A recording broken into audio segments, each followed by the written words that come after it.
Hello everyone, welcome back again to Liverpool Report today. We've got the latest updates on our beloved club Liverpool, but before we dive in, make sure to subscribe so you never miss a moment of Liverpool Report news. Let's get started. Liverpool are all set to beat Newcastle in the battle for Crystal Palace centre-back Marc Guehi. There is a Cop-Toon confrontation on Sunday in the Carabao Cup final at Wembley, but they are also rivals for England's Guehi, 24, and it's understood that Liverpool is the preferred destination for the Palace defender. United Report can also reveal that Newcastle are aware of that too, and a deal to take Guehi to Anfield is expected to be struck in the summer. The main rivals to the Premier League leaders now look to be Chelsea, where Guehi started his career, but there could be late interest from Manchester City, Arsenal and Tottenham. All four have also been assessing Guehi after his standout season at Palace and development with England on the international stage. Liverpool, though, are favourites for cup success on Sunday and are also in pole position for Guehi, whose contract expires in June 2026. The 24-year-old could be a direct replacement for Virgil van Dijk, who confirmed in midweek that he doesn't know where he'll be playing his football next season. Van Dijk, like teammates Trent Alexander-Arnold and Mo Salah, has entered the final 3 months of his deal at Anfield. I have no idea. I still have no idea at the moment. Genuinely. I have no idea at the moment, Van Dijk said after Liverpool's Champions League exit in midweek. It is not on hold. Nothing on hold. There's just... I keep saying the same thing. Listen, there are 10 games to go, and that is my full focus. If there is news, you guys will know it. I don't even know myself. Everyone knows there are some conversations behind the scenes, but that is about it. At the moment, I don't even know what will happen next year. If anyone says they do know, they are lying to your face. Guehi made himself a regular for England last year, starring at the European Championship under Gareth Southgate. On Friday, he was included in Thomas Tuchel's first England squad ahead of their World Cup qualifying doubler-header against Albania and Latvia. His performances for Palace have helped fire Oliver Glasner's side into European contention, although his season could have been different had he completed a move to St James's Park. Newcastle boss Eddie Howe opened up on their failed attempts to sign Guehi last summer on the Upfront podcast. He wasn't the only target, Howe explained. I think a lot goes on into a summer. You never just have one target. That wouldn't be right. We went into the summer with several targets. We tried to sign 2 or 3 other players. We didn't get them. We ended up ultimately towards the end of the window with one target, and we didn't get him, so that was it. Barcelona reportedly have genuine interest in Liverpool forward Luis Diaz, with the Reds facing a transfer conundrum as they risk losing a host of their top forwards. The Colombian has been superb for the Reds since his move from FC Porto in 2022, scoring 37 times in 139 appearances, though there are fears the club could lose him. Diaz is said to be no closer to signing a new deal with his current contract expiring in just over 2 years' time, and Barcelona are waiting in the wings to pounce, according to The Athletic. Liverpool are already facing a difficult contract situation coming up this summer, knowing they are likely to lose Mohamed Salah, Trent Alexander-Arnold and Virgil van Dijk on free transfers, with negotiations at a stalemate as things stand. The club will be desperate to avoid a similar situation creeping up on them in the future, so they could be tempted to cash in on Diaz now before they risk losing him for nothing too. Diaz will be in his 30s by the time his deal expires, so Liverpool could be willing to accept an offer, especially given that they have other forwards such as Diogo Jota, Federicochiesa, Cody Gakpo and Darwin Núñez at their disposal. However, with Salah expected to depart on a free transfer and with transfer interest expected in Núñez, Slot could be dealt the dilemma, or whether he cashes in on Diaz and Núñez, in addition to losing Salah.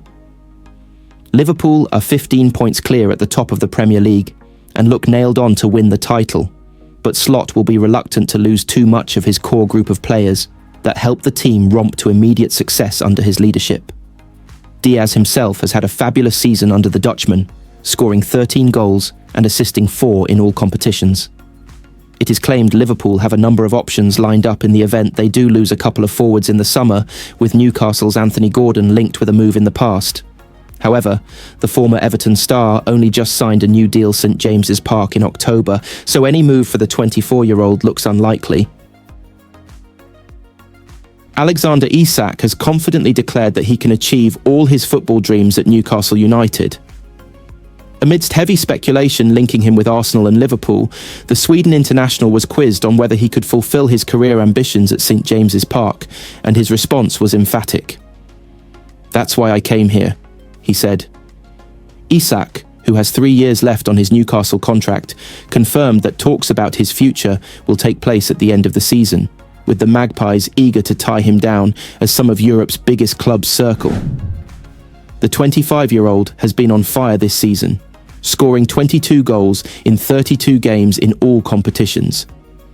Speaking candidly ahead of Sunday's Carabao Cup final clash with Liverpool, Isak expressed his openness to future contract negotiations, telling reporters, "Yeah, as I have said, I am not really thinking about the summer yet. That will be a talking point when the season is finished. No talks have been held yet."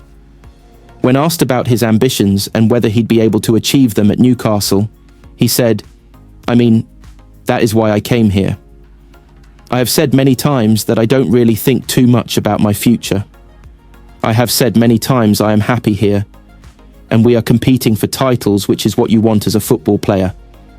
We have been to one final, and now we are in another one. The chances are there. We should look at it one season at a time, and this season we can win a trophy.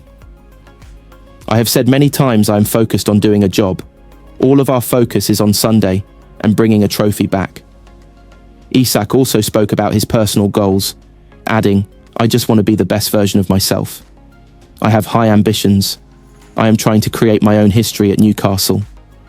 Happy with what I have done so far, but always looking forward. It's hard work and training and the mentality to want to get better. I have ambitions to achieve in my career and be the best version of myself." Newcastle have the chance to win their first major trophy since 1969 at Wembley this weekend, and Isak says he's feeling good and excited about the final. "The best way to prepare is to train as normal. It will come down to what we do as a team, and that is all we can focus on. I am excited but focused on the job," he insisted. When asked about Newcastle's 70-year domestic trophy drought, Isak remained undaunted. "I wish it wasn't that way. It means a lot that we have the chance to change that. We have to be focused on the game and not let the fact that the club hasn't won anything for a long time get to us." Isak has faced Liverpool 5 times in his career, scoring 3 goals. The latest was an absolutely stunning strike from outside the box during Newcastle's 3-3 draw with the Reds at St James's Park in December. Liverpool are preparing for the Carabao Cup final, and it means even more after midweek disappointment. The Reds crashed out of the Champions League in the round of 16 by losing on penalties to Paris Saint-Germain, who came to Anfield and claimed a 1-0 win in normal time to level the scores on aggregate. Misses from Darwin Núñez and curtisjones made the difference, meaning that Arneslot and co. now only have domestic football to focus on. But there are much worse consolation prizes than being 15 points clear at the top of the Premier League table and facing Newcastle at Wembley. Slot's men are determined to retain the trophy, and it'd be their first piece of silverware under the Dutchman. Here's a roundup of the latest news from Anfield. Virgil-van-Dijk believes that Jarell Quansah is ready to step up and replacement Trent Alexander-Arnold after the Liverpool right-back was ruled out of Sunday's final. With Connor Bradley and Joe Gomez also out injured, Quansah is expected to fill in for Alexander-Arnold, who came off injured against PSG. "Everyone who's on the bench or not starting has to try and make an impact," Van Dijk declared. "I've not even spoken to Trent as I've not seen him yet. I've no idea what it is. If Jarell plays right back, then he has to do as best as he can do. He has shown tonight that he can do it." Antonee Robinson has poured cold water on links of a summer move to Liverpool. The Fulham left-back has been tipped to succeed Andy Robertson, having enjoyed an impressive season at Craven Cottage. But Robinson, 27, told ESPN regarding the speculation transfer rumours and stuff like that, "I try not to look at, especially like with the Liverpool one, all my friends and family are from Liverpool, so it's more of them messaging me than me seeing newspaper stuff. And I have to say, look, it's just a story in the paper, and anyone who's doing well is going to get linked to a team." Dominik Szoboszlai has vowed to give everything to beat Newcastle 12 months after he was ruled out of the last Carabao Cup final through injury. Liverpool's number 8 missed last year's win against Chelsea, but he's relishing the chance to play at Wembley and lift a trophy. "We are ready to fight," Szoboszlai told club media. "You never know who is going to play, but it doesn't matter on our side who is playing in midfield. Everybody is ready to fight and everybody is ready to give everything for the team."